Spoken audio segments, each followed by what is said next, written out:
మహాపరిశుద్ధుడు నిత్య నివాసుడైన దేవ, గడిచిన కాలమంతా నీ కౌగిట్లో భద్రపరిచి నీ రెక్కల చాటును మమ్మల్ని దాచి నీ గుడారపు మాటన నీ పర్ణశాలలో మమ్మల్ని దాచిన దేవ, మాకంటే గనులైన వారు గతించి ఉండగా మమ్మల్ని సజీవ లెక్కలో ఉంచి అయ్యా నీ ప్రియ బిడ్డలతో పాటు చిన్న మందగా చేరేదాన్ని మాకిచ్చిన అనుమతిని బట్టి నీకు వందనాలనైనా. ఇది మన వాక్య పరిచర్య చేయనైనా నీ ప్రియ బిడ్డ గ్రేస్ రత్న గారిని నీ పరిశుద్ధాత్మ శక్తితో అభిషేకించండి. ఏదైనా పరలోకపు మన్న మాకు పంచిపెట్టేదానికి శక్తిని దయచేయండి. నీ సిలువ చాటున మరుగుపరిచి నీ నోటికి బోరగా వాడుకోండి నాయన. మేము కూడా సావధానంగా వినేదానికి నీకు ఆయస్కరమైన మార్గం మా హృదయంలో ఉన్నట్లయితే తొలగించుకునేదానికి సహాయం దయచేయండి. ఇప్పుడు వచ్చిన ప్రతి బిడ్డను బట్టి నీకు వందనాలు నాయన. ఎన్నో సహవాసాలు ఉన్నప్పటికీ ఒక తండ్రి బిడ్డలంగా నైనా, ఒక ఆత్మచే నింపబడిన బిడ్డలంగా, నీ శిలో రక్తం ద్వారా కడుగుబడిన బిడ్డలంగా నైనా మమ్మల్ని నీ సహవాసంలో చేర్చావయ్యా. అందుని బట్టి నీకు వందనాలు. ఈ సహవాసం కేవలం మా తరంతో అంతరించిపోకుండా నైనా అనేక తరాలకు నాయన శాశ్వత శోభాతిశయంగా సంతోష కారణంగా చేయండి నాయన. ఇక సమాప్తి వరకు నైనా ఈ సహవాసం అనేక కుటుంబాలకు ఆశీర్వాదకరంగా మలచండి నాయన. అనేక ప్రార్థనా అంశాలు నైనా స్థుతి అంశాలుగా మీరు మారుస్తున్నారయ్యా. అందుని బట్టే నీకే స్థుతి, మహిమ, ఘనత, ప్రభావం ఆరోపిస్తూ ఉన్నాం నాయన. అనుదినం దైవవాక్కు ద్వారా మమ్మల్ని హెచ్చరిస్తున్న, మాకు క్షేమాభివృద్ధి కలుగు చేయుచున్న దైవ సేవకుల కుటుంబాలు, సంఘాలు ఆయన, వారి ఉద్యోగాలు, వారి వ్యాపారాలు, ప్రతి పనిలో మీరు తోడుగా ఉన్న విధానాన్ని బట్టి వందనాలనైనా. ఆనాడు దావీదు చెప్పిన విధంగా యుద్ధమునకు వెళ్ళిన వారికి ఎన్ని పాళ్ళు, అదే విధంగా సామాను దగ్గర ఉన్న వారికి కూడా అదే పాలని చెప్పిన విధంగా అయ్యా, కేవలం అనుదినం కూడుకునే వాళ్ళమే కాకుండా మెయిన్ గ్రూప్ లో ఉన్న బిడ్డలకు కూడా సకల ఆశీర్వాదాలు కలుగు చేయ దేవుడు మీరే ఉంటుండగా మీకు వందనాలనైనా. మమ్మల్ని ఏ విధంగా శిలువ ద్వారా ఆకర్షించారు, అదే విధంగా అనేకులు నైనా నేడు రక్షణ లేక మరి ముఖ్యంగా భారతదేశంలో నైనా అనే దేవతల వైపు తిరిగి ఉండగా, సృష్టికర్తను మరచి సృష్టం వైపు తిరిగి ఉండగా అటువంటి బిడ్డల్ని జ్ఞాపకం చేసుకొని ఆయన నీ శిలువ ద్వారా వారిని ఆకర్షించండి. అంత్య దినాల్లో పరిశుద్ధాత్మ కుమ్మరింపిస్తానని చెప్పిన దేవా, అటువంటి పరిశుద్ధాత్మ కుమ్మరింపు మా సహవాసం మీద, మా చుట్టుపక్కల మరి ముఖ్యంగా మా స్థానిక సంఘాల్లో కుమ్మరించమని అడుగుతున్నాం నాయన. మా సహవాసంలో ఉన్న చంటి బిడ్డలు, చిన్న పిల్లలు, యవన బిడ్డలు, మధ్య వయసు వారు, పెద్దవారు ఎవరైనా సరే మీ శరీరంలో అవయవాలు ఉంటుండగా ఆయన అటువంటి పవిత్రత మాకు దయచేయండి. ఆనాడు లాభాన్ని నైనా ఎలీజర్ని చూసి యెహోవా చేత ఆశీర్వదించబడిన వాడా, నీ వెలుపల నిలువ నేలలోనికి రమ్మని చెప్పిన విధంగా ప్రతి ఒక్కరూ నైనా మీ సంఘం అనే శరీరంలోకి చేరేదానికి కృపని చూపించండి. నీ శిలువ ద్వారా ప్రతి ఒక్కరిని ఆకర్షించండి. కుడికి మొత్తం నీ పరిశుద్ధ నామానికి స్తుతి, మహిమ, ఘనత, ప్రభావంలో ఆరోపింపబడే రీతిగా మా అందరి హృదయ జ్ఞానం మీ దృష్టికి ప్రీతికరంగా తీర్చిదిద్దమని పునరుద్ధానుడైన యేసయ్య పరిశుద్ధ నామంలో అడిగి వేడుకుంటున్నాం తండ్రి. ఆమేన్, ఆమేన్. Amen. Hallelujah. Praise the Lord. Thank you so much, Changaru. Swarpunya, please. Thank you Johnson. ఇప్పుడు వచ్చిన పరిశుద్ధులందరికీ దేవనామంలో వందనాలండి. ఈ సమయంలో మనకు వాక్యాన్ని అందించడానికి దైవాను చిత్తముగా ఏర్పరచబడినటువంటి డాక్టర్ రత్న గ్రేస్ గారు మనకు వాక్యాన్ని అందించడానికి సిద్ధంగా ఉన్నారండి. సిస్టర్ గారు అందరికీ సుపరిచితులే. కొత్త వారి కోసం సభా మర్యాద కోసం చిరు పరిచయం. సిస్టర్ గారిని పరిచయం చేయడం గౌరవంగా భావిస్తా ఉన్నాను. డాక్టర్ రత్న గ్రేస్ గారు రిసోర్స్ పర్సన్ మరియు ట్రైనర్, క్రైస్తవ వివాహం, బైబిల్ అధ్యయన పద్ధతులు మరియు క్రైస్తవ సిద్ధాంతాలు బోధించడంలో వారు భారం కలిగిన నాయకురాలు. నిబద్ధత గల భార్యగా, ప్రేమను పంచే తల్లి, కోడలు మరియు వదినగా కుటుంబములకు సేవలందించునే సిస్టర్ గారు కాస్త తీరిక దొరికినప్పుడల్లా పుస్తకాలు చదవడం వారి హాబీ. సిస్టర్ రత్న గ్రేస్ గారు ఆంధ్ర యూనివర్సిటీ నుండి పిహెచ్డి పట్టా పొందారు మరియు ప్రభుత్వ డిగ్రీ కళాశాల నుండి బోటనీ ప్రొఫెసర్గా పదవి విరమణ చేశారు. వారి విశిష్ట సేవలకు ఏపీ ప్రభుత్వం నుంచి ఉత్తమ ఉపాధ్యాయ అవార్డు అందుకున్నారు. సిస్టర్ రత్న గ్రేస్ గారు యుఈఎస్ఐ ద్వారా వివిధ నాయకత్వ పాత్రలో ప్రభువునకు సేవ చేస్తూ వచ్చారు. ప్రస్తుతం వారు యుఈఎస్ఐ స్టాఫ్ డెవలప్మెంట్ కమిటీ మెంబర్ గాను మరియు స్క్రిప్చర్ ఎంగేజ్మెంట్ సేల్స్ చైర్పర్సన్ గా కూడా సేవలు అందిస్తా ఉన్నారు. వారి ప్రియమైన భర్త శ్రీ రంగనాథం అన్నయ్య గారు వైజాగ్ స్టీల్ ప్లాంట్ లో అసిస్టెంట్ జనరల్ మేనేజర్ గా పదవి విరమణ చేశారు. వారిరువురికి 3 వివాహిత పిల్లలు మరియు ఒక మనవ సంతానం. ప్రస్తుతం వారి నివాసం సుందరమైన సాగర తీరం విశాఖలో వారి నివాసం. అన్నయ్య గారి కుటుంబాన్ని దేవుడు దీవించిన విధానాన్ని బట్టి దేవునికి వందనాలండి. వెల్కమ్ టు సిస్టర్ గారు, ప్లీజ్ అమ్మా.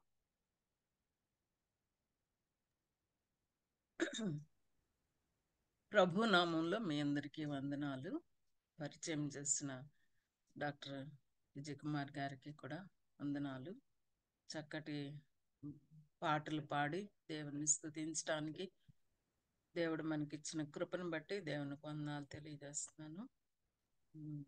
దేవుని సేవకులు, సంఘ సేవకులు మధ్యలో వాక్యం ధ్యానించటం అనేది భయంతో కూడిన పని. అయితే దేవుడిచ్చిన కృపను బట్టి ఎంతో వినయంగా దేవుని వాక్యాన్ని చదవడానికి, మనం కలిసి ధ్యానించడానికి దేవుడిచ్చిన కృపను బట్టి దేవునికి వందనాలు తెలియజేస్తూ మనం యూదా పత్రిక చదువుతున్నాము. యూదా పత్రిక మొదటి 4 వచనాలు మనం చదివాము ఆల్రెడీ. ఈరోజు 5 నుంచి 7 వచనాలు మనం చదువుదాము. ఎవరైనా ఒకళ్ళు స్పష్టంగా యూదా పత్రిక 5 నుంచి 7 వచనాలు ఒకరెవరైనా స్పష్టంగా చదువుతారండి? చదువుతాం మేడం. కొద్దిగా మీది వాల్యూమ్ కొద్దిగా పెంచుకుంటారా మేడం? అలాగే అమ్మా, అలాగే. ఈ సంగతులన్నీ మీరు ముందటనే ఎరిగి ఉన్నను నేను మీకు జ్ఞాపకము చేయగోరుచున్నదేమనగా, ప్రభువు ఐగుప్తులో నుండి ప్రజలను రక్షించినను వారిలో నమ్మకపోయిన వారిని తరువాత నాశనము చేసెను.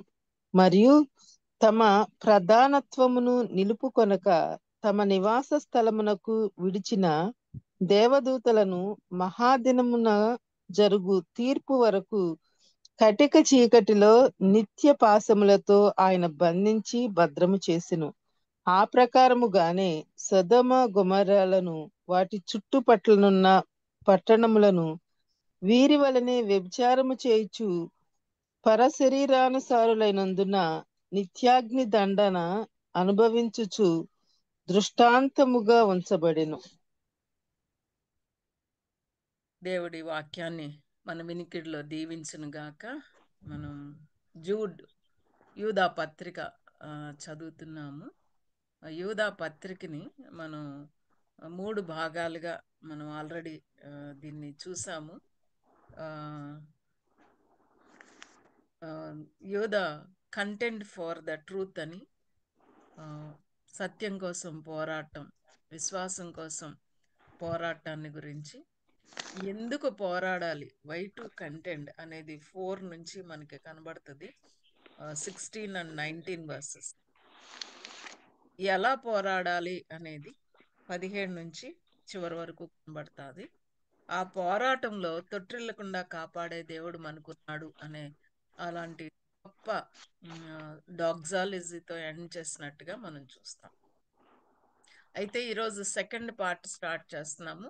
వై టు కంటెంట్ అంటే ఒక రకంగా చెప్పాలి అని అంటే, యూదా పోరాడండి సత్యం కోసం అని చెప్పి ఎలా పోరాడాలో చెప్పే ముందు ఎందుకు పోరాడాలి అనేది చాలా సుదీర్ఘంగా వివరించాడు. అక్కడ పరిస్థితుల్ని వివరించినట్టుగా మనకి కనబడుతుంది. వై టు కంటెండ్ ఎందుకు పోరాడాలి అంటే 5 నుంచి 16 and 19 వచనం మనం చూస్తాం. సో ఈ పార్ట్లో మనకి మరలా 3 భాగాలు మనం చూస్తాము. 5 నుంచి 7 వచనాల్లో అన్గాడ్లీ అండ్ దేర్ డూమ్ అనేది, భక్తిహీనులు వాళ్ళ యొక్క భయంకరమైన నాశనాన్ని గురించి చెప్పినట్టుగా చూస్తాం. రెండో భాగం 8 నుంచి 10 వచనాలు భక్తిహీనులు డినౌన్సియేషన్, వాళ్ళు యొక్క ఏంటి వాళ్ళ విశ్వాసాన్ని ఎలాగ విడిచిపెడతారు అనేది. 11 నుంచి 16, 19 వచనం కూడా కలుపుకుంటే దేర్ డిస్క్రిప్షన్, వాళ్ళ గురించిన వివరణ, వాళ్ళు ఎలాంటి వాళ్ళు ఏంటి అనే వివరణ మనకి కనబడతా ఉంటుంది అనమాట. సో ఈ రకంగా మనం లాస్ట్ స్టడీలో చూసినప్పుడు 4th చాప్టర్ వర్స్లో మనం ఏం చూసామంటే దేవుని కృపను వాళ్ళు ఆ, కామాతురతకు మార్చివేస్తున్నారు, గ్రేస్ పర్వర్టర్స్ అని మనం చూసాం. కృపను దుర్వినియోగం చేస్తున్నారు అనేది, దురాశకు దుర్వినియోగం చేస్తున్నారు అని. ఫేబర్ అనే గొప్ప భక్తుడు ఏమన్నాడు అంటే, God does not save us by grace so that we may live in disgrace అన్నాడు. God does not save us by grace so that we may live in disgrace. దేవుడు మనల్ని రక్షించింది తన కృప ద్వారా, ఆయన అవమానం వచ్చేలా జీవించడానికి కాదు అని అంటా ఉన్నాడు అనమాట. సో దాంతో ఈరోజు మొదటి భాగం, రెండో పార్ట్లో మొదటి భాగం 5 నుంచి 7 వచనాలు మనం చూస్తున్నాము.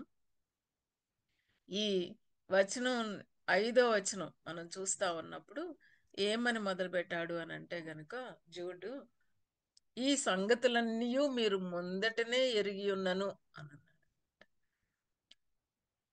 నేను మీకు జ్ఞాపకం చేయాలనుకుంటున్నాను. అది I want to remind you అంటున్నాడు. What do we learn of the author? యోధా గురించి మనం ఏం నేర్చుకుంటామండి? యోధా గురించి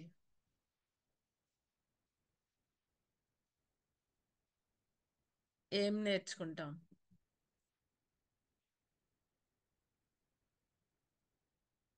ఈ సంఘాలకి పెద్దగా ఆయన ఉత్తరం రాస్తా ఉన్నాడు. రాస్తున్న పరిస్థితుల్లో ఆయన ఏమంటున్నాడు అని అంటే గనక, మీకు జ్ఞాపకం చేయగోరుచున్నాను అంటున్నాడు. I want to remind you. And ఇంకా ఏమంటున్నాడంటే, you already know all this, మీకు ఈ సంగతులన్నీ బాగా తెలుసు అంటున్నాడు, మీకు తెలిసినవే అంటున్నాడు. వాట్ డు వి లెర్న్ అని అంటే, ఆథర్ న్యూ హిజ్ ఆడియన్స్. తను ఎవరితోకైతే ఈ మాటలు రాస్తున్నాడో, ఎవరికి చెప్పుతున్నాడో వాళ్ళను గురించి తనకి తెలుసు, గ్రంథకర్తకి తెలుసు, చదువరులను గురించిన ఆ జ్ఞానం. అండ్ అంత మాత్రమే కాదు, వాళ్ళకి లేఖనాలు తెలుసని తెలుసు. వాళ్ళు లేఖనాలు తెలిసిన వాళ్ళు, వాళ్ళు దేవుని చేత పిలువబడిన వాళ్ళు, ప్రేమింపబడిన వాళ్ళు, భద్రపరచబడిన వాళ్ళు అని, వాళ్ళు లేఖనాలు ఎరిగిన వాళ్ళని తెలుసు. అది ఎంతో చక్కగా తను రాసే ముందు వాళ్ళకి చెప్తున్నట్టుగా మనం చూస్తామన్నమాట. మనం కూడా మనం ఎవరితో మాట్లాడుతున్నాం, వాళ్ళను గురించిన వివరాలు, అంటే మన సంఘం అయితే గనక మన సంఘస్థులను గురించి, మన సహవాసం అయితే సహవాసాన్ని గురించి, లేదా మనం ఈ యొక్క ప్రాతకాల ప్రార్థన సహవాసంగా కలుస్తున్నాం, మనం మన గురించి తెలుసుకుంటాం అనేది ఎంతైనా అవసరమని యోధా ద్వారా మనం నేర్చుకోవచ్చు అనేది మనకు అర్థమవుతుంది అనమాట. Okay, in the light of the danger he wants to remind them. ఏమంటున్నాడు అని అంటే గనక, ఇంత ప్రమాదం ఉంది, ఇంత ప్రమాదకరమైన మనుషులున్నారు, వాళ్ళు మందని చెరుపుతున్నారు, మందకి ఎంతో అభ్యంతరకరంగా ఉంటున్నారు. కాబట్టి మరి వాళ్ళు వచ్చారు ఎలాగా అంటే, రహస్యంగా చొరబడ్డారు. వాళ్ళను వల్ల పొంచి ఉన్న ప్రమాదం తెలియజేయడానికి ఏమంటున్నాడు అని అంటే గనక, నేను జ్ఞాపకం చేయాలి, తెలిసిన సంగతులే జ్ఞాపకం చేయాలి అనుకుంటున్నాను. ఇట్స్ ఎ రిమైండర్ అంటున్నాడు. ఇట్స్ ఎ రిమైండర్ అనేది. సో యూదా దగ్గర నుంచి మనం ఎంతో చక్కగా హంబుల్గా తనని పరిచయం చేసుకోవటం, హంబుల్గా మాత్రమే కాకుండా తను ఎవరికైతే పరిచర్య చేస్తున్నాడో వాళ్ళకి కూడా ఎంతో హంబుల్గా తను పరిచర్య చేసే వాడిగా మనం యూదా దగ్గర నుంచి మనం పాఠం నేర్చుకోవచ్చు అనమాట. So what do we learn of others way of saying things to others? ఇతరులకి మనం చెప్పేటప్పుడు హార్ష్గా కాకుండా, హార్డ్గా కాకుండా, మోస్ట్ ఆఫ్ ద టైం మనం ఇతరులని కరెక్ట్ చేసేటప్పుడు, లేదా ఇతరులకి బోధించేటప్పుడు, ఇతరులకి మనం బుద్ధి చెప్పేటప్పుడు, కరెక్ట్ చేసేటప్పుడు మనం ఎలా చేస్తాము అని అంటే గనక చాలా హార్ష్గా, రూడ్గా, హార్డ్గా చేస్తామన్నమాట. కానీ యూదా ఏం చేస్తున్నాడంటే, మీకు ఈ సంగతులు తెలుసు, కానీ మీకు నేను జ్ఞాపకం చేయాలనుకుంటున్నాను అనేది వాళ్ళకి ఎంతో చక్కగా చెప్తున్నాడు. కాబట్టి మనం కూడా అలాగా యూదాలాగా మనం ఎవరికైతే పరిచర్య చేస్తున్నామో, మనం ఎవరినైతే మెంటర్ చేస్తున్నామో, మనం ఎవరినైతే పెంచుతున్నామో దేవునిలో, మనం ఎవరినైతే మన ఇంట్లో పెంచుతున్నామో బిడ్డల్ని, మన సొంత బిడ్డల్ని కూడా మనం యూదాలాగా మనం అలాంటి అప్రోచ్, అలాంటి యాటిట్యూడ్తో వెళ్ళినప్పుడు మరి అది ఎంతో చక్కగా రిసీవ్ చేసుకుంటారు అనేది మనం తెలుసుకోవాలన్నమాట.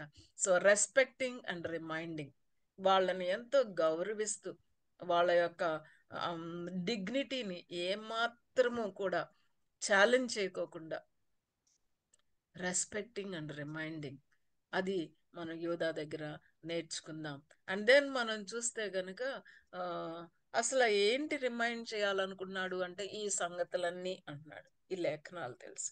ఏ కాంటెక్స్ట్ లో అనేది మనం చూస్తే వర్స్ 4లో మనకి ఏమని ఎండ్ చేశాడు అని అంటే గనక, అట్టివారి కోసం అట్టివారు తీర్పు పొందటానికి పూర్వమందే సూచింపబడి ఉన్నారు అని.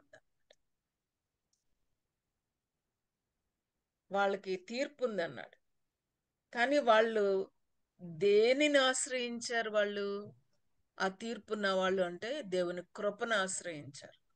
కానీ దేవుని యొక్క లార్డ్షిప్ని కానీ, దేవుని యొక్క న్యాయమైన తీర్పుని కానీ వాళ్ళు నమ్మటం లేదు.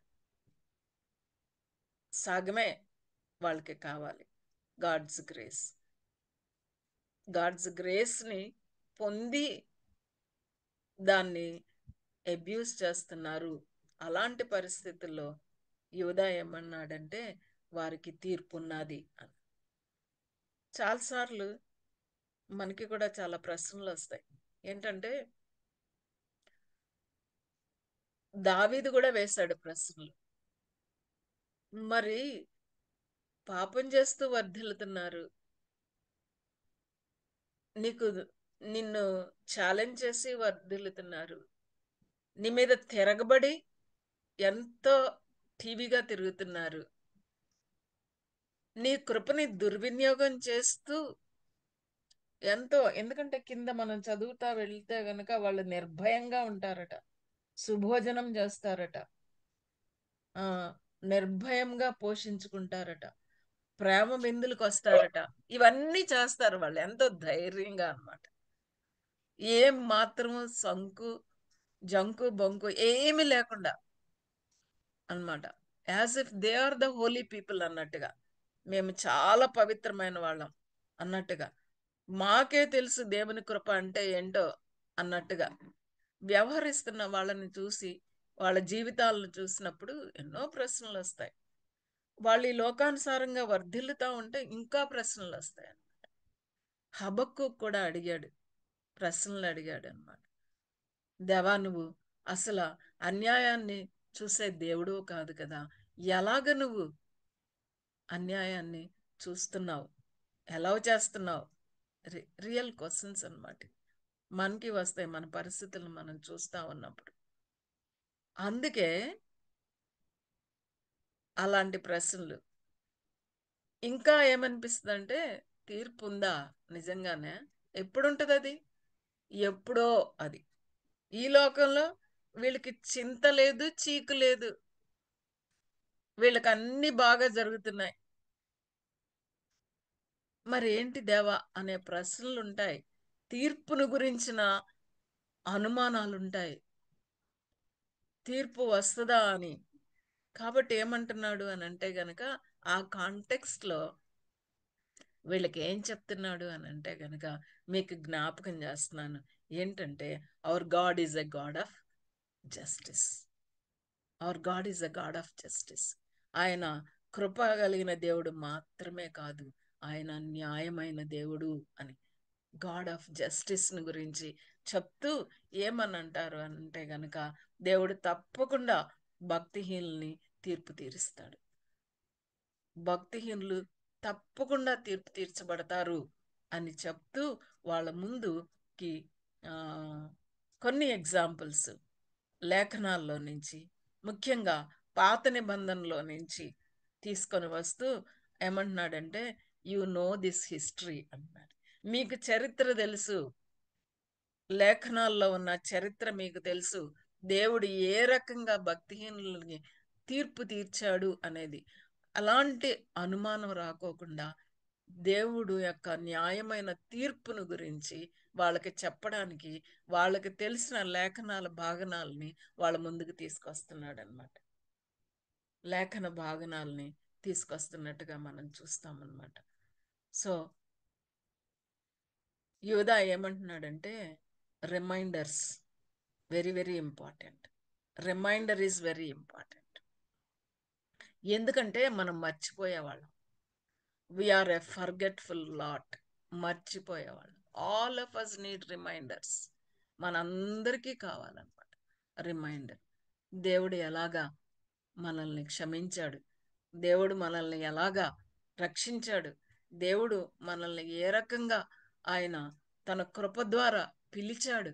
ఆయన అంత మాత్రమే కాదు, దేవుడు మరి ఈ పాపాన్ని ఎంతగా ద్వేషిస్తాడు అనేది మనకి రిమైండర్ కావాలన్నమాట. కాబట్టి మనం కూడా it's good to take time and to make memorials.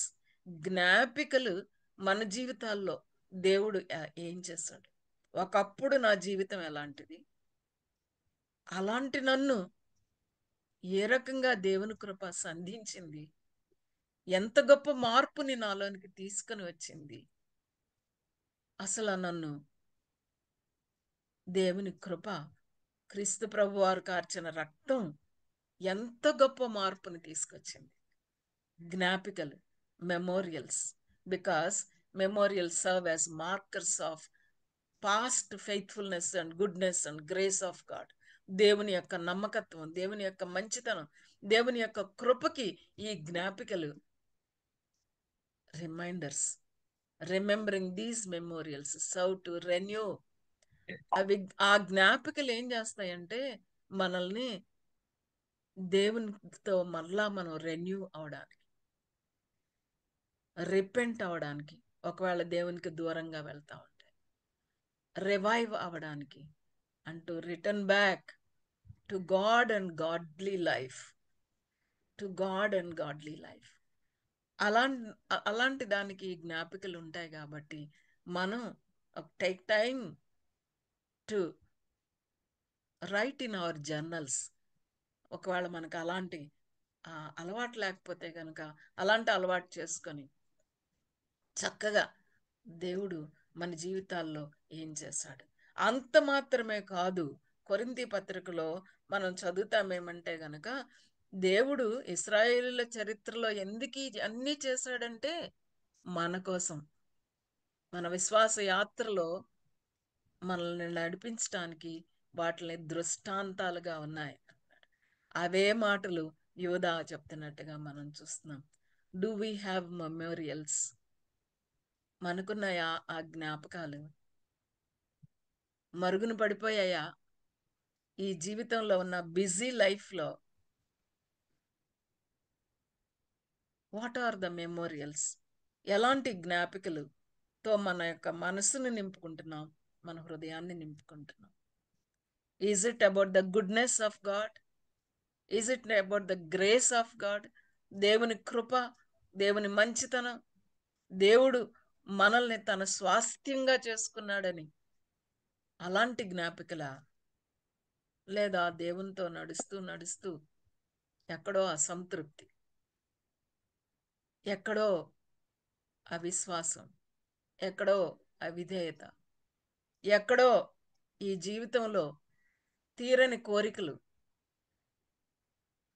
అవి చుట్టుముట్టి ఎలాంటి జ్ఞాపకాలు వస్తున్నాయి? దేవుని మీద సణుక్కుంటున్నామా? Grudges and greed, grudges and greed అవా ఏవి జ్ఞాపికలు అనంటే లేఖనాల్లో నుంచి ఎంతో చక్కగా యోధా వాళ్ళకి జ్ఞాపకం చేస్తున్నాడు. ఏం జ్ఞాపకం చేస్తున్నాడు? 5, 6, 7 వచనాల్లో మనం చదివితే మూడు ఎగ్జాంపుల్స్ మనకు కనబడతాయి అన్నమాట. 3 ఎగ్జాంపుల్. 5వ వచనంలో ఒకటి, 6వ వచనంలో ఒకటి, 7వ వచనంలో ఒకటి. దేనికి ఎగ్జాంపుల్స్ అంటే God is a God of justice. ఆయన న్యాయమైన తీర్పరి, న్యాయం చేస్తాడు, తీర్పు తీరుస్తాడు అని చెప్పడానికి ఈ ఎగ్జాంపుల్స్. ఆ 5వ వచనంలో ఎవరిని గురించి చెప్తున్నాడండి? 5వ వచనంలో ఎవరిని గురించి చెప్తున్నాడు వాళ్ళకి? 5వ వచనం ఇశ్రాయేల్. ఇశ్రాయేల్. థ్యాంక్ యూ మజాన్సి. 6వ వచనంలో ఎవరు? దేవదూతలు. 7వ వచనంలో సొదొమ గొమొర్రా పట్టణములు. సొదొమ గొమొర్రా. వెరీ గుడ్ కదా. 3 ఎగ్జాంపుల్స్ ని మన ముందుకు తీసుకొస్తున్నాడు అనమాట. అన్బిలీవింగ్ ఇజ్రాయెల్, దేవదూతలు అండ్ సొదొమ గొమొర్రా పాపాన్ని తీసుకొస్తారు. వీళ్ళని గురించి పేతురు కూడా రాశారు. అసలు పేతురు 2వ పత్రిక, యూదా పత్రిక కలిపి చదివితే చాలా మనకి ఇందులో ఉన్న మాటలు, ఇందులో ఉన్న సందేశం అందులో 2 ప్యారలల్ గా కనబడతాయి అన్నమాట. పేతురు గారు రాసినప్పుడు ఏమని రాశారు అని అంటే గనక పడిపోయిన దేవదూతల గురించి రాశారు, సొదొమ గొమొర్రా గురించి రాశారు. అయితే ఇశ్రాయేలుల గురించి రాయడానికి బదులుగా నోవా కాలంలో ప్రజల పరిస్థితుల గురించి రాసినట్టుగా మనం చూస్తాం అన్నమాట. సో అది మనకి పేతురు పత్రికలో కూడా కనబడతా ఉంది. Coming to the first group, that is the nation Israel. వీళ్ళని ఎలాగా ఇంట్రడ్యూస్ చేస్తున్నాడు యోధా? హూ ఆర్ దే అంటున్నాడు. And what is their privilege? Who are they? వాళ్ళు ఎవరంట? వాళ్ళెవరు? జాగ్రత్తగా చూస్తే ఇంగ్లీష్ లో మనకు కనబడుతుంది. వాళ్ళెవరు? అవిశ్వాసం చూపేవారు. చూపారు, కానీ వాళ్ళు ముందు ఎవరని మనం వచనంలో జాగ్రత్తగా చూస్తే రక్షింపబడిన వారు. రక్షింపబడిన వారు. Thank you. ఇంకా ఎవరికి చెందిన వాళ్ళు ఇల్లు? అది ఇంగ్లీష్ ట్రాన్స్లేషన్ లో మనకు బాగా కనబడుతుంది. హిస్ పీపుల్ అని ఉంటుంది అనమాట. హిస్ పీపుల్, వాళ్ళ ప్రివిలేజ్ అది. What the lord did to his people అంటే ఆయన మొదట వాళ్ళని డెలివర్ చేశాడు, తర్వాత వాళ్ళని డెస్ట్రాయ్ చేశాడు. ఎందుకు చేశాడంట? మీరు చెప్పినట్టుగా అవిశ్వాసం, అన్బిలీఫ్ అనేది మనకి కనబడుతుంది. గాడ్స్ పీపుల్, వీళ్ళు చోజన్ పీపుల్, ఎంతో వారి చుట్టూ ఉన్న దేశాలు బలమైనవి, జ్ఞానం కలిగినవి, ఎంతో ఉన్నతమైన దేశాలు అవన్నీ. వాటన్నిటిలో ఇస్రాయేల్ దేశం చాలా చాలా ఇన్సిగ్నిఫికెంట్. అందుకే దేవుడు చెప్పాడు, మీరు గొప్పోళ్ళని నేను మిమ్మల్ని ఏర్పరచుకున్నాడు దేవుడు. They are God's people, his people. They were delivered from bondage of Egypt. ఆ ఐగుప్తు చెర ఎంత భయంకరమైందో వాళ్ళకి తెలుసు. అందులో నుంచి వాళ్ళు మూల్గారు. అక్కడ మూల్గారు. మూలుగులు విని వాళ్ళని విడిపించాడు. Yet they did not believe. విడిపించిన తర్వాత ఆ యొక్క అరణ్య మార్గం అంతట్లో ఎంతో అవిశ్వాసం. అందుకనే దేవుడు ఏం చేశాడంట అంటే రక్షించి నమ్మకపోయిన వారిని తర్వాత నాశనం చేశాడు. నిర్గమాకాండం 12వ అధ్యాయంలో, సంఖ్యాకాండం 14వ అధ్యాయంలో మనకి కనబడుతుంది ఈ వివరాలన్నీ కూడా. ఈ స్టోరీ అక్కడ ఉంటది, ఈ హిస్టరీ అక్కడ ఉంటది. ఓల్డ్ టెస్టిమెంట్లో ఎంతో చక్కగా రికార్డు చేయబడింది అనమాట. దాన్ని తీసుకుని వచ్చి వీళ్ళకి చెప్తున్నారు. ఎందుకంటే వీళ్ళకి ఇది బాగా తెలుసు, మీరు ఈ సంగతులన్నీ ఎరిగిన వారు కాబట్టి అన్నాడు అనమాట. They were delivered but later destroyed. What is the reason అంటే అపనమ్మకం. అపనమ్మకం, డిస్బిలీఫ్. ఏం చేసింది డిస్బిలీఫ్ వాళ్ళని? అపనమ్మకం ఏం చేసింది వాళ్ళని? అవిధేయతలోనికి తీసుకెళ్ళి, డిజొబీడియన్స్. అంత మాత్రమే కాదు, అసలు వాళ్ళు మాట్లాడిన మాటలు అక్కడ దేవుడికి ఎంత కోపం పుట్టించిందో. ఏం మాట్లాడారు? ఐగుప్తులో మాకు సమాధులు లేవనా ఇక్కడికి తెచ్చావు అన్నారు. ఇంకా ఏమన్నారు వాళ్ళు? ఎంత అహంకారంతో కూడిన మాటలో అది అన్నమాట. తర్వాత ఒక నాయకుడిని ఏర్పరచుకున్నారు వెనక్కి వెళ్ళిపోవడానికి. అప్పుడు దేవుడి కోపం వాళ్ళ మీద రగులుకుంది. అంటే దేవుణ్ణి విసర్జించారు వాళ్ళు. దేవుని నాయకుల్ని విసర్జించడం అంటే దేవుణ్ణి విసర్జించడమే. దేవుడు తీసుకెళ్లే మార్గాన్ని వదిలి వెనక్కి తిరగటం అంటే దేవుణ్ణి విసర్జించడమే. Disbelief, disobedience and disowning. దేవుడు ఏం చేశాడంటే వాళ్ళని నాశనం చేశాడు. నమ్మలేకపోవడం వారి నాశనానికి కారణమైంది. నమ్మలేకపోవడం వారి నాశనానికి కారణం. ఫర్ 40 years, కీర్తన 95, 10, 11 వచనాలు. కీర్తన 95లో for 40 years I was grieved with that generation అన్నాడు. It is a people who go astray in their hearts. వాళ్ళ హృదయాలు. And they do not know my ways. నా మార్గాలు వాళ్ళకి తెలియవు. So I swore in my wrath they shall not enter my rest. నా కోపంతో నేను ఒక నిర్ణయం చేశాను అంటున్నాడు. ఎంత ఏర్పరచుకున్న వాళ్ళు వీళ్ళు అంటే they started out from Egypt well. ఎంతో కదా, పాటలు పాడుకుంటూ వచ్చేసారు బయటికి, సంతోషంగా వచ్చేసారు. ఆ విముక్తి, విడుదల దేవుడిచ్చింది. ఆ చెరలో నుంచి స్వేచ్ఛా గాలులు పీల్చుకుంటూ వచ్చేసారు. Started out from Egypt well enough, but along the way ఏం చేశారు వాళ్ళు? Along the way what did they do? ఏం చేశారు వాళ్ళు అని అంటే గనక దేవుని యొక్క దీవెనలు పొందుతూనే దేవుణ్ణి ధిక్కరించడం మొదలెట్టారు. They did not endure to the end. చివరి వరకు కూడా వాళ్ళు ఆయనకి నమ్మకంగా లేరు, ఆయన్ని నమ్మలేదు కూడా. They did not believe God's promise of power and protection. దేవుని శక్తిని అవమానించారు, దేవుని ప్రావిజన్ అనుమానించారు, దేవుని యొక్క కాపుదల్ని అనుమానించారు. అనుమానం, అపనమ్మకం, నమ్మలేనితనం వాళ్ళు చేశారు. 2 lessons వాళ్ళ దగ్గర నుంచి మనకి ఏంటంటే, ఫస్ట్ దేని గురించి చెప్తున్నాడంటే దేవుడు తీర్పు తీరుస్తాడు.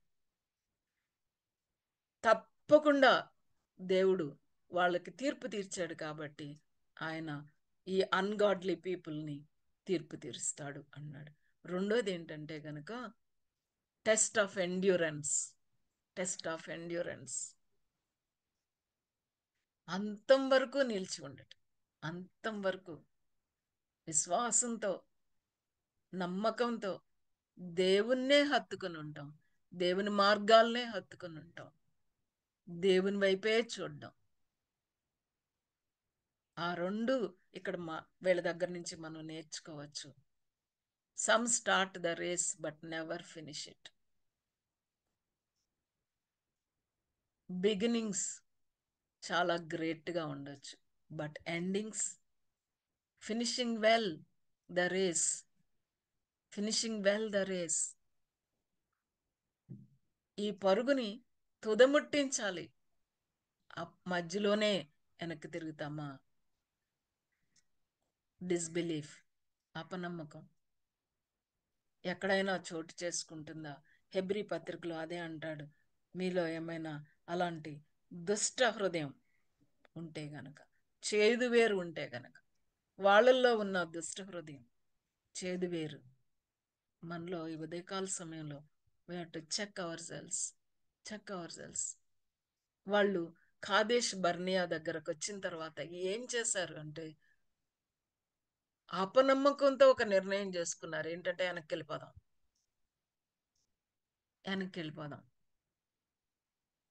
ఇక్కడ ఏముంది మనకి? ఇక్కడ ఉంటే సమాధే, dead end. This is a dead end. ఎదురు కనపడుతుంది అదే, కళ్ళకు కనపడుతుంది అదే, చాలా ఎక్కువగా కనపడుతుంది అదే. కానీ విశ్వాస నేత్రాలతో దేవుని వైపు చూడలేకపోయారు. And they took a decision to turn away, go back అన్నమాట. వెళ్ళిపోదాం తిరిగి. డెసిషన్ ఇన్ డిస్బిలీఫ్, అపనమ్మకంలో చేసిన నిర్ణయాలు ఇవి. అపనమ్మకంతో చేసిన నిర్ణయాలు, అవిశ్వాసంతో చేసిన నిర్ణయాలు. They didn't believe God's power. They didn't believe God's provision. They didn't believe God's protection. ఎంతో అనుభవించారు. దేవుని యొక్క ప్రావిజన్ తెలుసు, పవర్ తెలుసు, దేవుని యొక్క ప్రొటెక్షన్ తెలుసు. కానీ ఇక్కడ ఈ కాదేశ్ బర్నియా దగ్గర నిలబడి అపనమ్మకంతో ఒక నిర్ణయానికి వచ్చేసారు, వెనక్కి వెళ్ళిపోవాలి. There's no point in believing this God who redeemed us. అపనమ్మకం. అండ్ దేవుడు కూడా అన్నాడు, నేను కూడా నా కోపంలో నేను నిర్ణయం చేశాను. The discipline of God, destruction. The consequence of unbelief are eternally costly. అపనమ్మకం దేవునినే ప్రశ్నించటం అన్నమాట. ఇది నమ్మలేనితనం మనలో ఎక్కడన్నా చోటు చేసుకుంటే గనక పరిశీలించుకుందాం. దేవా, నిన్నే నమ్ముతాను, నిన్నే ఆశ్రయిస్తాను, నువ్వే నాయనా, నువ్వు తప్ప మాకు ఇంకెవరున్నారు? నువ్వే మా శక్తి, నువ్వే మా ఆశ్రయం, నువ్వే మాకు అనుగ్రహించేవాడివి, నువ్వే మమ్మల్ని భద్రపరిచేవాడు. అందుకే 1వ వచనంలో ఏమన్నాడంటే, భద్రము చేయబడిన వాళ్ళు, పిలువబడిన వాళ్ళు, ఏర్పాటు చేసుకున్న వాళ్ళు, భద్రం చేయబడ్డ వాళ్ళు. దే డిడ్ంట్ బిలీవ్, డిస్బిలీఫ్, అపనమ్మకం, చేదువేరు మనలో ఉంటే గనక ఒప్పుకొని దేవుని సన్నిధిలో, దేవా నిన్నే నమ్ముతానని చెప్దాం. అండ్ దెన్ 6th verseలోకి వచ్చే టైంకి ద ఏంజల్స్ అని అన్నాడు అనమాట. ఏంజల్స్, దేవదూతలు.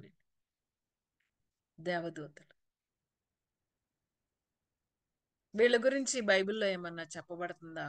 ఏంజల్స్ గురించి, ముఖ్యంగా ఈ ఫాలెన్ ఏంజల్స్ గురించి అని అంటే గనక 2 ప్లేసుల్లో మనం చూస్తాం. యెషయా గ్రంథం 14వ అధ్యాయం 12 నుంచి 14 వచనాల్లో ఉంటుంది. ప్రకటన 12:4లో ఉంటుంది. ఆదికాండం 6వ అధ్యాయం 1-2 వచనాల్లో మనం చూస్తాం అన్నమాట. యెషయా గ్రంథంలో మనం చూస్తా ఉన్నప్పుడు అక్కడ మనకి కనబడుతుంది, తేజో నక్షత్రమా, how are the fallen from heaven. ఎలా పడిపోయావు నువ్వు? అసలు నువ్వు ఏంజల్స్ ఎందుకు చేయబడ్డారు అంటే, వాళ్ళు ఎక్కడ ఉండటానికి చేయబడ్డారు అంటే వాళ్ళు దేవుని సన్నిధిలో ఉండటానికి, పరలోకంలో ప్రభు ఎక్కడుంటాడో అక్కడ ఉండటానికి, ఆయన చుట్టూ ఉండటానికి, ఆయన్ని సేవించటానికి, ఆయన్ని ఆరాధించటానికి, ఆయన చెప్పిన పనిని చేయడానికి, అందుకు వాళ్ళు సృష్టింపబడ్డారు దేవదూతలు. అయితే అందులో చాలా ఇంపార్టెంట్ ప్రధాన దూత లూసిఫర్ అని మనకి యెషయా గ్రంథంలో కనబడతా ఉంది. పడిపోయావు అని అంటుంది. మోడర్న్ ట్రాన్స్లేషన్స్ లో డే స్టార్, మార్నింగ్ స్టార్ అని ఉంటుంది అనమాట. లూకాసు వార్త 10వ అధ్యాయం 18వ వచనంలో కూడా యేసుక్రీస్తు ప్రభు వారు చెప్తారు, I saw Satan fall like a lightning from heaven. పరలోకం నుంచి పడిపోవడం నేను చూశాను. ప్రకటన గ్రంథం 9:1 కూడా మనం చూస్తాం సిమిలర్ గా అన్నమాట. These New Testament passages seem to be alluding Isaiah 14:12. కాబట్టి ఇవన్నీ కూడా దేనికి అంటే గనక సాతానుకి సూచిస్తున్నట్టుగా మనం చూస్తాం. తేజో నక్షత్రం, దేవదూత, దెయ్యం ఎలా అయిపోయింది, దెయ్యాలకు నాయకుడు ఎలాగైపోయింది, సాతాను ఎలాగైపోయింది, why, what is their sin, what is their sin. పేతురు కూడా రాశాడు వీళ్ళని గురించి, for God did not spare angels when they sinned. ఇక్కడ ఇంకా వివరం కనబడుతుంది పేతురు రాసిన పత్రికలో, వాళ్ళు పాపం చేశారని వివరం కనపడుతుంది అన్నమాట. వాళ్ళని he cast them into hell, committed them to pits of darkness reserved for judgment. తెలుగులో ఏమని ఉంటుందంటే చక్కగా వాళ్ళని తీర్పు కోసం భద్రం చేశాడు. పిలిచిన వాళ్ళని, ప్రేమించిన వాళ్ళని భద్రం చేశాడు. అక్కడ కూడా అదే మాట.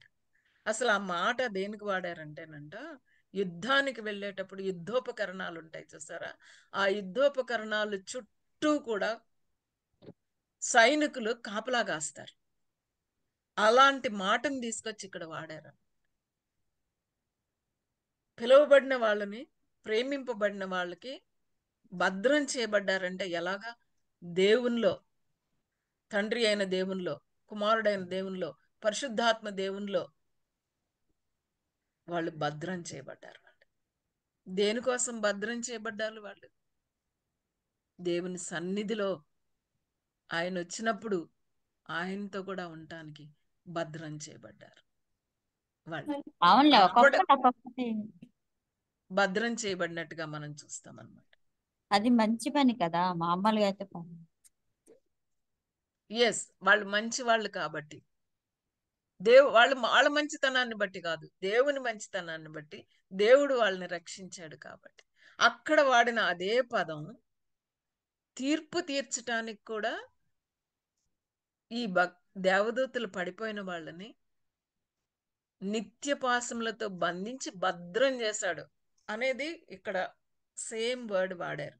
ఏమర్థం అవుతుందంటే, దేవుడు ఎవరినైతే తీర్పు తీర్చడానికి ఆయన ముందుగా సూచించాడో తప్పించుకునేది లేదు, తప్పించుకునేది లేదు. దేవుని తీర్పుని తప్పించుకోవడానికి ఏ మాత్రం అవకాశం లేదు. యూదా అంటున్నాడు అన్నమాట, తీర్పుకి భద్రం చేస్తాడు ఆయన, మహిమకు కూడా భద్రం చేస్తాడు. ఎవరిని మహిమకు భద్రం చేస్తాడు అని అంటే గనక, ఆయనను అంగీకరించి, ఆయనను విశ్వసించి అంతము వరకు ఆయనతో నడిచే వాళ్ళని మహిమకు భద్రం చేస్తాడు. ఆయన్ని కాదని పాపం చేసినప్పుడు, ఈ వచనంలో 6వ వచనంలో మనం చూస్తే గనుక, they did not keep their positions of authority. ప్రధానత్వాన్ని నిలుపుకోలేకపోయారంట వీళ్ళు, ప్రధానత్వాన్ని నిలుపుకోలేరు. తమ నివాస స్థలమును విడిచిన దేవదూతలు వీళ్ళు. దేవుడు వాళ్ళకి ప్రాపర్ ప్లేసెస్ పెట్టాడనమాట, బౌండరీస్ ఉన్నాయి వాళ్ళకు పొజిషన్ ఇచ్చాడు, ప్లేస్ని ఇచ్చాడు. They were given positions and they were given places. దేవుడిచ్చిన పవర్, పొజిషన్ అండ్ ప్లేస్ వద్దనుకున్నారు అన్నమాట. ఎందుకని? What is the reason? అసలు వాళ్ళు ఏం చేశారు?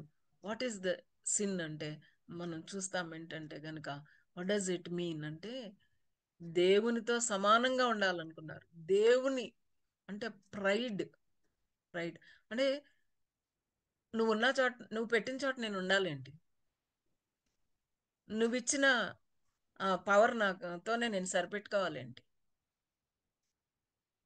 నువ్వు ఇచ్చిన స్థానంలోనే నేను ఉండాలేంటి, నేనెందుకు ఉండాలి? రెబెలియన్ తిరుగుబాటుతనం, గర్వించి తిరగబడి దేవుడు ఉన్నమన్న చోట ఉండకుండా దేవుడిచ్చిన ఆ యొక్క ప్రాధాన్యతను నిలుపుకోక విడిచిన వాళ్ళు దేవదూతలు ఏమైపోయారండి? ఏమైపోయారు దేవదూతలు? వాళ్ళు ఇంకా దేవదూతలు అంటామా? వాళ్ళని దెయ్యాలు అంటాం కదండి, దెయ్యాలు అంటారు. దేవదూతలు దెయ్యాలైపోయాయి. వాళ్ళ కోసం తీర్పు భద్రం చేశాడు. ఇట్ ఈస్ సర్టెన్ అంటున్నాడు. సర్టెన్. ఏంజల్స్ ఎలాంటి పనులు చేశారు అనేది మనం చూస్తున్నాం అన్నమాట. ఈ ఏంజల్స్ గురించి మాట్లాడేటప్పుడు మనం చూస్తాం ఏంటంటే 6వ అధ్యాయం ఆదికాండంలో వాళ్ళు దేవదూతలు మనుషులతో పాపం చేశారని మనకు కనబడుతుంది అనమాట. అక్కడ కూడా సెక్షువల్ ఇమ్మొరాలిటీ గురించి మనం చూస్తాం. అప్పుడు ఏమైందంటే దేవుడు భూమి మీద ఉన్న మానవ జాతిని అంతటినీ నాశనం చేయాలనుకున్నాడు. అందులో కేవలం నోహుని తన కుటుంబాన్ని మాత్రమే దేవుడు ఉంచి ఆ మహాప్రళయం ఫ్లడ్ తో దేవుడు మనుషులందరినీ నాశనం చేశాడు. దేవుడు వదిలిపెట్ల. అది చెప్తున్నాడు అనమాట. 2 లెసన్స్ మనకు అర్థమవుతుంది ఏంటంటే గనక, దేవుడు తప్పకుండా తీర్పు తీరుస్తాడు. What ever may be the spiritual status they were given, వాళ్ళ ఆత్మీయ ఉన్నత స్థితి ఎంతైనప్పటికీ కూడా గర్వంతో దేవుణ్ణి ధిక్కరించి దేవుడు ఉండమన్న చోట ఉండకుండా, దేవుడు ఇచ్చిన పని చేయకుండా ఐ అన్నమాట, నా ఇష్టం, నేనే నా జీవితానికి నేనే ప్రభువుని అనుకునేటప్పుడు దేవుడు తప్పకుండా తీర్పు తీరుస్తాడు అనేది చెప్తున్నాడు అనమాట. రెండోది మనం చూస్తా ఉంటే కనుక, వీళ్ళు we must continue walk with Jesus Christ. తప్పకుండా అంతం వరకు దేవునితో మనం నడవలసి ఉంది అనేది మనం చూస్తామన్నమాట. అండ్ ద థర్డ్ వన్కి వచ్చే టైంకి 7వ వచనంలో మనం చూస్తామంటే ఆ ప్రకారముగానే అన్నాడు. ఏ ప్రకారంగా అనుకోవాలి మనం? ఏ ప్రకారంగా అనుకోవాలి? ఇన్ ద సిమిలర్ వే అన్నాడు. దేవదూతలను గురించి చెప్పిన తర్వాత ఇన్ ద సిమిలర్ వే అన్నాడు. అంటే ఆ దేవదూతల యొక్క పాపాన్ని గురించి మనం చూసేటప్పుడు వాళ్ళ దగ్గర కూడా సెక్షువల్ సిన్ ఉంది అనేది మనం చూసాం. లైంగిక పాపం అనేది ఉంది. బైబిల్లోనే రెఫరెన్సెస్ మనకు చెప్తున్నాయి. నా మాటలు కాదు ఇవి, వాక్యంలో ఉన్నది మాత్రమే ఎంతో వినయంగా దీనంగా జ్ఞాపకం. ఎందుకంటే మీరు బోధకులు కాబట్టి మీలో అనేక మంది, మీకు నేను అవి చెప్పాల్సిన అవసరం లేదు, ఓన్లీ జ్ఞాపకం చేసుకోవడమే. అదనమాట. ఆ ప్రకారంగానే సొదొమ గొమొర్రాలను వాటి చుట్టుపట్ల ఉన్న పట్టణాలను వీరి వలనే వ్యభిచారం చేసు పరశరీరానుసారులైనందున నిత్యాగ్ని దండన అనుభవించుచు దృష్టాంతంగా ఉంచబడెను. సొదొమ గొమొర్రాల గురించి మనకేం తెలుసు? ట్విన్ సిటీస్ అవి. మేబీ హైదరాబాద్, సికింద్రాబాద్ లాంటి ట్విన్ సిటీస్ అయి ఉండొచ్చు. Cities were blessed and privileged places అవి. ఎందుకంటే మనకి ఆదికాండం 13:10లో మనకి కనబడుతుంది. అక్కడ ఎంతో పచ్చగా ఉంది, ఎంతో వాటర్ ఉంది, ఎంతో చూడ్డానికి చాలా ప్రామిసింగ్ బ్లెస్సింగ్ లాగానే ఉన్నది. లోతు అక్కడ అందుకే వెళ్ళాడు, దాన్ని చూసి అక్కడికి వెళ్ళాడు. అయితే వీళ్ళ పాపం ఏంటంటే వీరి వలనే వ్యభిచారం చేయొచ్చు. వేరి వలనే అంటే దేవదూతల గురించి చెప్పింది. జస్ట్ ఇమ్మీడియట్ కాంటెక్స్ట్ లో immediate sexual immorality and perversion. మనం జాగ్రత్తగా గమనిస్తే ఒకటి అర్థమవుతుంది ఏంటంటే గనక, ఎక్కడైతే దేవుని కృపను దుర్వినియోగం చేస్తారో అక్కడ లైంగిక వికారాలు ఉంటాయి. ఎక్కడైతే grace is perverted, there sexual immorality and loose living, perversion, భ్రష్టత్వం ఉంటుంది అనేది మనకి తెలుస్తుంది అనమాట. అంతేకాదు యెహెజ్కేలు 16:49లో కూడా మనం చూస్తే గనక దేవుడు మాట్లాడుతున్నాడు ప్రవక్త ద్వారా. ఏమంటే, నీ సోదరి యొక్క అవమానాన్ని, ఇనిక్విటీ, పాపాన్ని, దోషాన్ని చూసావా నువ్వు? She and her daughter had pride. దేవుడు అంటున్నాడు గర్వం, ఫుల్నెస్ ఆఫ్ ఫుడ్, అంత సమృద్ధే, ఎంతో సమృద్ధి. సొదొమ గొమొర్రాలో సమృద్ధి అన్నమాట. కడుపు కాలటం అంటే తెలియదు, ఎందుకంటే చాలా అంత ప్లెంటీ అక్కడ. అబండెన్స్ ఆఫ్ ఐడల్నెస్, బాగా తినటం, సోమరిగా తిరగడం అనమాట. తినటం తిరగడం అంతే, ఏ మాత్రం నొప్పి లేదు. దేవుడు ఎందుకు గుర్తొస్తాడు? గర్వం. Neither did she strengthen the hand of the poor and needy. మరి చుట్టుపక్కన అక్కడ చాలా పేదవాళ్ళు, అవసరతలో ఉన్న వాళ్ళు ఉన్నారని మనకి ప్రవక్త ద్వారా అర్థం అవుతుంది. వాళ్ళు ఎవ్వరిని పట్టించుకోలేదన్నమాట. నిర్లక్ష్యం, అశ్రద్ధ, ఎవరిని పట్టించుకోలేదు. అంత సమృద్ధిలో ఉన్నప్పుడు ఎంతో మందికి అందించవచ్చు సాయం, కానీ అసలు ఆ మనసే లేదే, ఆ హృదయమే లేదే. Sexual depravity was not their only sin. చాలాసార్లు మరి ప్యాసేజ్ చదివేటప్పుడు మనం సెక్షువల్ సిన్స్ గురించి ఇక్కడ ఉంది కాబట్టి మనం ఎక్కువ మాట్లాడుతున్నాం. మేబీ చాలా మంది మనలో అనుకోవచ్చు, నాకైతే అలాంటి సెక్షువల్ సిన్ ప్రాబ్లం ఏమీ లేదనుకోవచ్చు. కానీ దేవుడు ఎజెకియల్ ద్వారా ఏమంటున్నాడు అని అంటే, not just their sexual depravity, but they are very much selfish people, self centred people.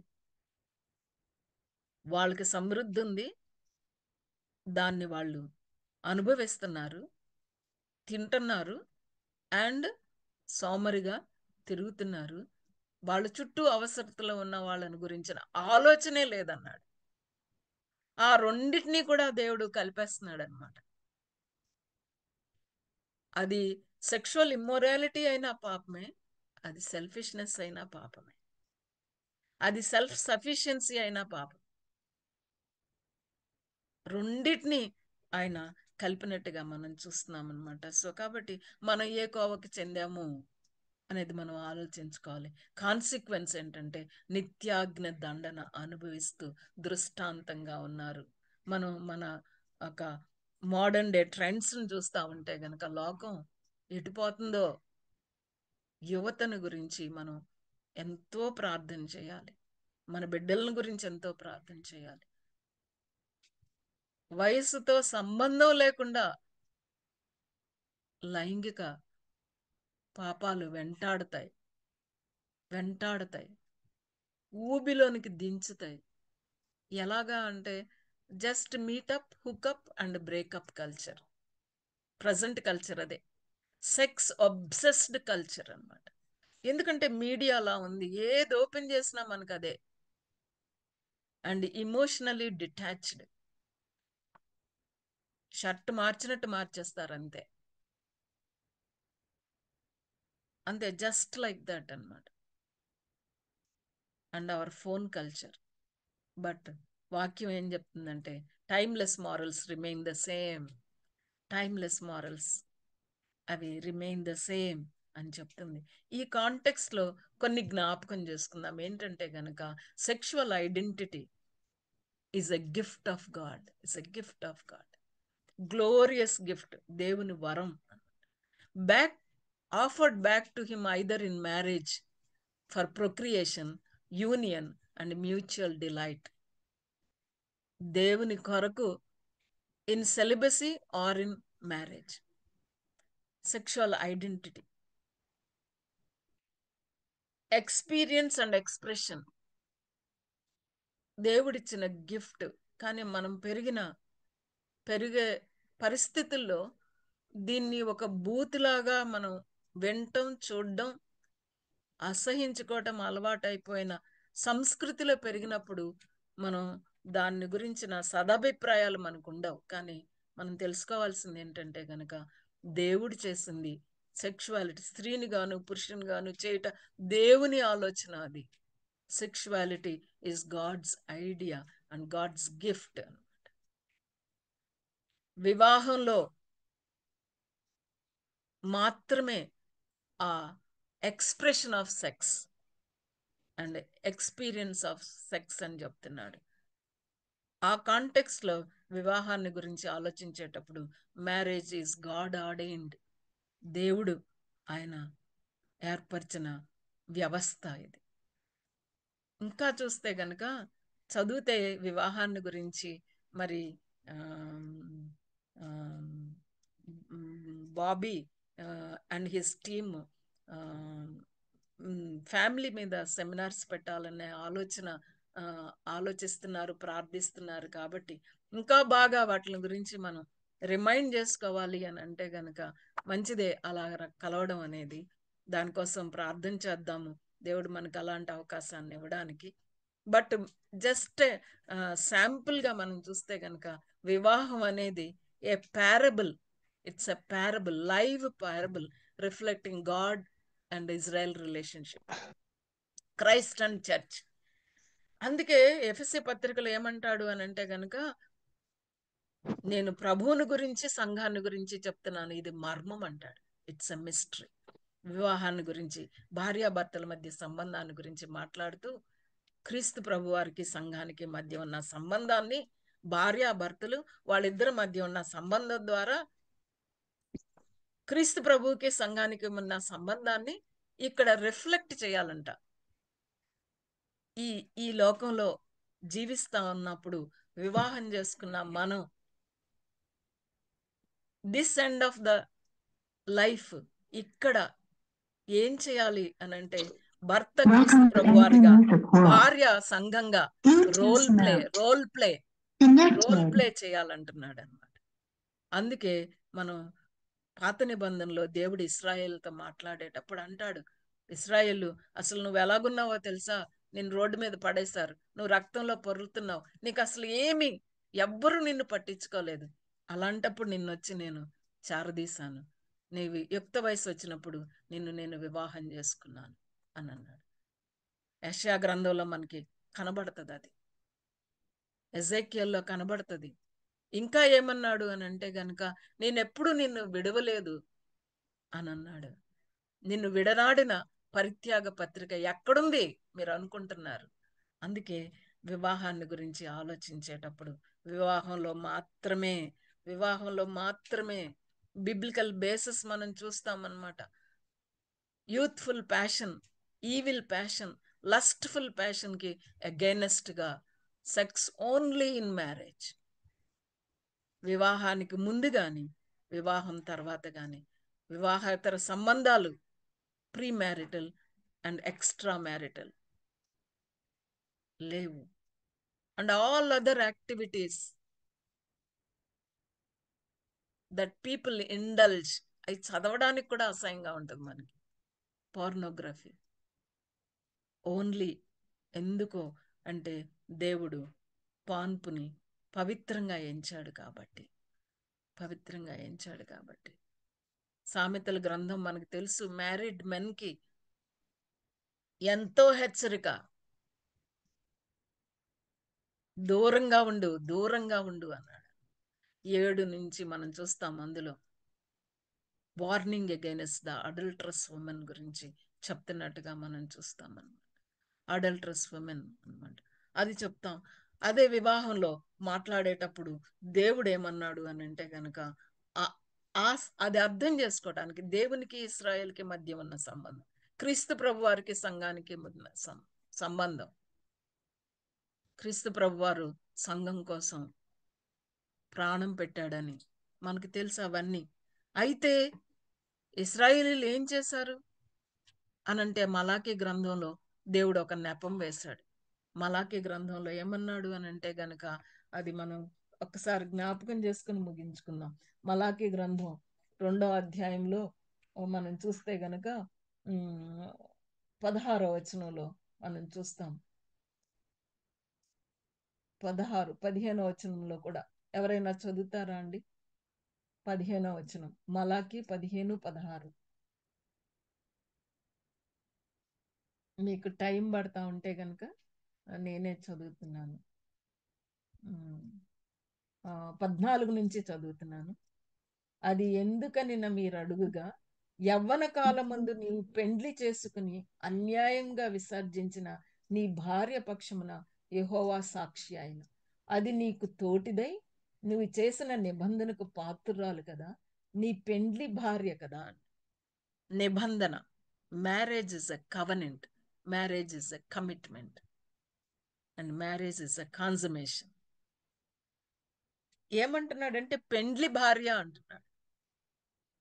పెండ్లి భార్య, నిబంధన అంటున్నాడు. అయితే ఏం చేశారు వీళ్ళు?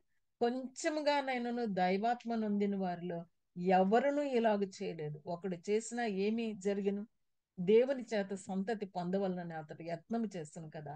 కాగా మిమ్మల్ని మీరే జాగ్రత్త చేసుకుని యవ్వనమున పెండ్లి చేసుకుని మీ భార్యల విషయంలో విశ్వాసఘాతకులుగా ఉండకుడి. భార్యను పరిత్యజించుట నాకు అసహ్యమైన క్రియ అంటున్నాడు. ఇవన్నీ చదివేసి కూడా పరిసయ్యులు శాస్త్రులు వచ్చి యేసు ప్రభు దగ్గరికి మత్తయి సువార్త 19వ అధ్యాయంలో వచ్చి అడిగారు, భార్యను విడనాడుట న్యాయమేనా అని అడిగారు. పరిత్యజించవచ్చా అన్నారు. యేసు ప్రభు ఏమన్నారంటే, మీరు చదవలేదా అన్నారు. మీరు చదవలేదా? మీరు లేఖనాలు బోధిస్తారుగా, మీరు చదవలేదా? ఏం రాసిందో గో బ్యాక్ టు జెన్సిస్ అన్నాడు. ఆది నుండి చేసినవాడు స్త్రీని గాను పురుషుని గాను చేశాడు. వాళ్ళని ఏకం చేశాడు. దేవుడు జతపరిచిన వారిని మనుషులు విడదీయటానికి వీల్లేదని యాడ్ చేశాడు యేసుప్రభు. దేవుడు జతపరిచిన వారిని విడదీయటానికి వీల్లేదు. ఆ విడదీసే వాళ్ళు ఎంతో మంది బయట వాళ్ళు ఉంటారు. సమ్ టైమ్స్ భార్యాభర్తలు ఇద్దరే విడిపోదాం అనుకుంటారు. ఎవరిలో భార్యాభర్తలు కూడా ఉన్నారు, వాళ్ళు అనుకోవడానికి వీల్లేదు. ఇది నిబంధన. నిబంధన ఇక్కడ ఫెయిత్ఫుల్ గా ఉంటే, ఇక్కడ భర్త క్రీస్తు ప్రభు వారి పాత్ర పోషిస్తే, ఇక్కడ భార్య సంఘం పాత్ర పోషిస్తే, ఇక్కడ కొరింథీ రాసిన పత్రికలో భార్య ధర్మం భర్త పట్ల చేస్తే, భర్త భార్య పట్ల చేయాలి అనేది తెలుసుకొని చేస్తే, యేసుప్రభు వారు 19వ అధ్యాయంలో ఏమన్నారంటే, మరి మాకు మోషే చెప్పాడు మేము డైవర్స్ ఇవ్వచ్చు అన్నారు. మీ హృదయ కాఠిన్యం అన్నాడు. Hardness of your heart, hardness of your heart. So వివాహం అయ్యి మనం అందరినీ ప్రభు సన్నిధిలో పరీక్షించుకుందాం, టు బి ఫెయిత్ఫుల్. ఒకవేళ you have gone far in your mind or in your actions,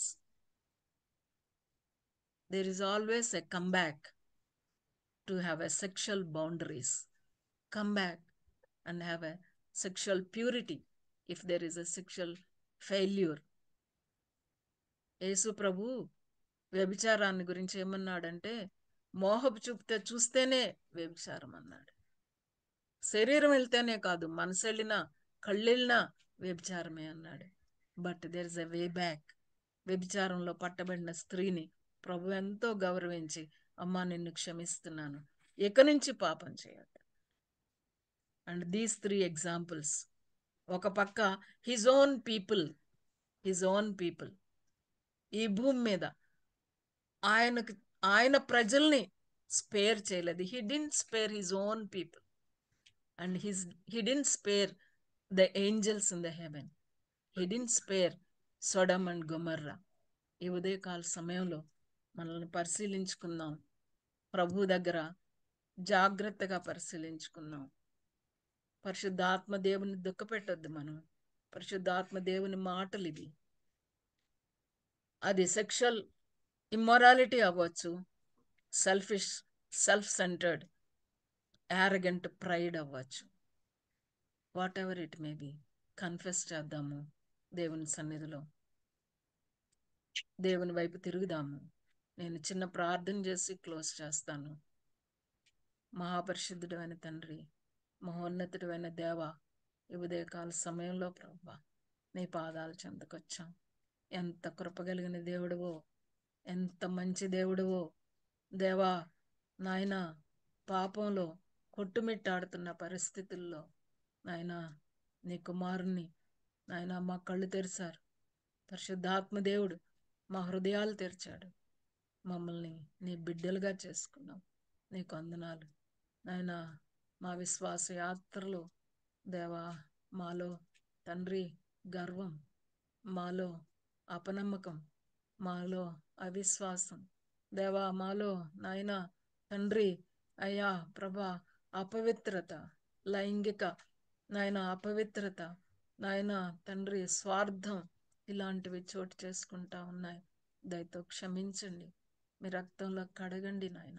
ఈ ఉదయకాల సమయంలో ప్రభా నీ నామ మహిమార్థం దేవా మేము మా కుటుంబ జీవితాల్లోనూ మా వ్యక్తిగత జీవితాల్లోనూ దేవా ఎంతో ప్రభా నాయన తండ్రి గాడ్లీ లైఫ్స్ విత్ యూ, నీ వల్లే అది మాకు సాధ్యం.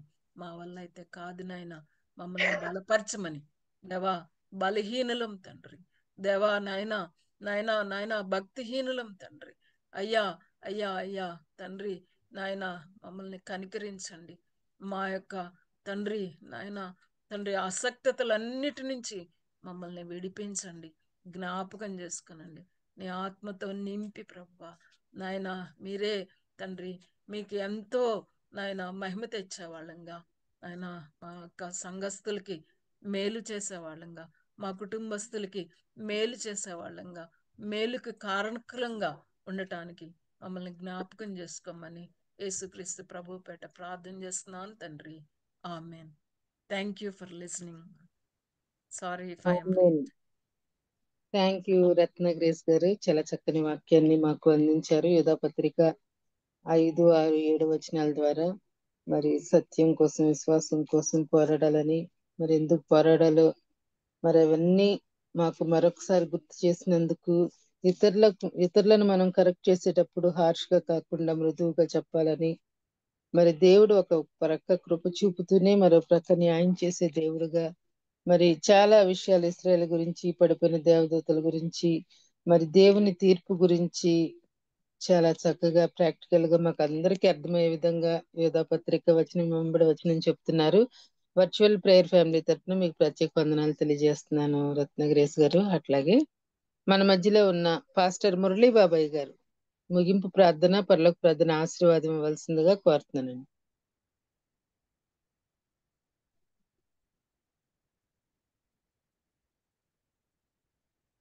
మురళీ బాబాయ్ గారు లీవ్ అయినట్టున్నారండి.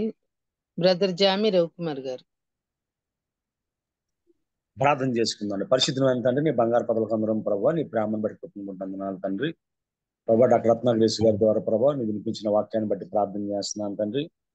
బిడ్డకి ఇచ్చిన ప్రభావ వాక్య జ్ఞానాన్ని బట్టి, అదేవిధంగా దేవతని ప్రభావ అతని ప్రభావ ఇచ్చిన అనేక అనుభవాలను బట్టి ప్రార్థన చేస్తున్నాను తండ్రి. యూదా పత్రికలో అనేకమైన శ్రేష్టమైన అంశాలు ప్రభావ మీరు నేర్చుకోవడానికి ఇచ్చిన కృపను బట్టి వందనాలు తండ్రి. పడిపోయిన దేవదూతలు, అదేవిధంగా ప్రభా సెక్సువల్ ఇమ్మోరాలిటీ, అదేవిధంగా చాలా సార్లు ప్రభా నీ కృపను కోరుకుంటున్నాం కానీ తండ్రి ప్రభా నీ అధికారానికి, అదేవిధంగా ప్రభా నీ యొక్క దిద్దుబాటుకు తండ్రి అనేక సార్లు తండ్రి మేము అతను ప్రభా ఒప్పుకొని వారిగా కనబడుతూ ఉన్నాం ప్రభా. సహాయం తెచ్చండి. కేవలం నీ కృపనే కాదు కానీ ప్రభా తండ్రి నీ అధికారాన్ని మా జీవితంలో ఒప్పుకోవడానికి సహాయం తెచ్చండి.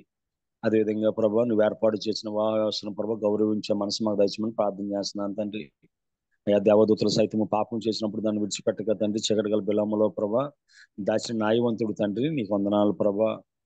అతను ప్రభా నీతి న్యాయములు ఒకదానితో ఒకటి ముద్దు పెట్టుకున్నవి కలుసుకున్నవని సెలవిచ్చిన రీతిగా ప్రభా అయ్యా సమస్తాన్ని నెరవేర్చగలిగిన దేవుడు ప్రభా నీకు వందనాలు తండ్రి. ఈ ఉదయకాల సమయంలో తండ్రి ఈ శ్రేష్టమైన వాక్యం వినడానికి ప్రభు ఇచ్చిన శ్రేష్టమైన సమయాన్ని బట్టి వందనాలు.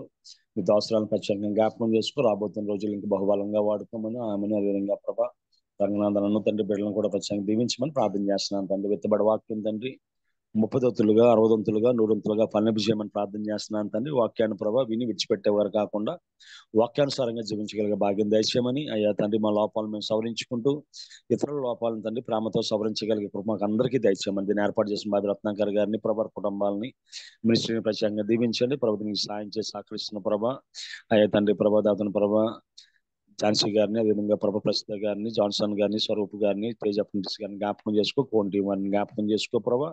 ఇంట్లో పాల్గొని ప్రార్థన చేస్తున్న తల్లుల్ని, అదేవిధంగా ప్రభా తండ్రి ప్రభా సాక్షి చెప్తున్న బిడ్డల్ని, ఆరాధన చేసిన బిడ్డలు దీవించమని, ఎవరైతే ప్రభా ప్రత్యేక అవసరాలు అడిగారో ప్రతి అవసరాన్ని ఐశ్వర్యంలో తీర్చమని నీ దాసులు ప్రభా రాబర్ట్ జేమ్స్ గారిని, అదేవిధంగా ఇంకెవరైతే అనారోగ్యంగా ఉన్నారు ప్రభా వారందరినీ పేరు పైన ముట్టి స్వస్థపరిచి బలపరిచి ఆరోగ్యం తెచ్చామని నిశ్చితమైతే ప్రభా ఆనాడు ఏ విధంగా ప్రభా ఎక్కువ మంది ప్రభా మేము పాల్గొని ప్రభా అనేక దేశాల నుంచి పాల్గొనేవారు నిశ్చితమైతే మరొకసారి ప్రభా అందరినీ కలపమని మేము అందరం కూడి ఆరాధించుటకు సమయాన్ని దయచేయమని సహాయం చేయమని మేము చేయవలసిన ప్రతి పనులు సూటి అని మార్గాన్ని చూపించమని ఈ చిన్న ప్రార్థన మా ప్రభును ప్రియకుమారుడైన యేసుక్రీస్తు నామమున వేడుకుంటున్నాం పరమ తండ్రి. ఆమేన్. పరలోకమందున మా తండ్రి మీ నామం పరిశుద్ధపరచబడును గాక, మీ రాజ్యం వచ్చును గాక, మీ చిత్తం పరలోకమందున నుండి భూమి మీద నెరవేరును గాక. మాకు కావలసిన మా దయచేయము, మా రుణస్తులను క్షమించి ప్రకారం క్షమించము, మా శోధనలో తెక్కను తెప్పించము. ఎందుకంటే రాజ్యము బలము మహిమ నిరంతరం నిన్ను ఉన్నావు తండ్రి. ఆమేన్. మన తండ్రి అయిన దేవుని ప్రేమ, కుమారుడైన యేసుక్రీస్తు కృప, పరిశుద్ధాత్మక అన్యాన సహవాసం వాక్యం చెప్పిన దాసురాలకు, నడిపించిన బిడ్డలకు, పాల్గొన్న బిడ్డలకు ఆయన కృప సదాకాలము తోడే నడిపించును గాక. Amen. Amen. Thank you brother. ప్రార్థించిన జామి రవికుమార్ గారికి, వాక్యం అందించిన రత్న గ్రేస్ గారికి వర్చువల్ ప్రేయర్ ఫ్యామిలీ తరఫున ప్రత్యేక వందనాలండి. ఈ మెసేజెస్ అన్ని రికార్డ్ చేయబడుతున్నాయి. యూట్యూబ్ లో పెడతారండి, కొద్దిగా లేట్ అయినా పెడతారు, అప్పుడు మీరు మళ్ళీ ఒకసారి వినొచ్చండి. దయచేసి చెప్పబడిన వాక్యాలన్నిటి ప్రకారం మనం మనలో ఉన్న లోపాలను సరి చేసుకుందామండి. జాయిన్ అయిన ప్రతి ఒక్కరికి ప్రత్యేక వందనాలు తెలియజేస్తున్నాను. ఎవరైనా కొత్తగా జాయిన్ అయితే రోజు సేమ్ ఇదే లింక్ మీద మీరు జాయిన్ అవ్వచ్చండి. హ్యావ్ ఎ నైస్ డే అండి. థ్యాంక్ యూ అండి. అందరికి ముగించుకుందామండి.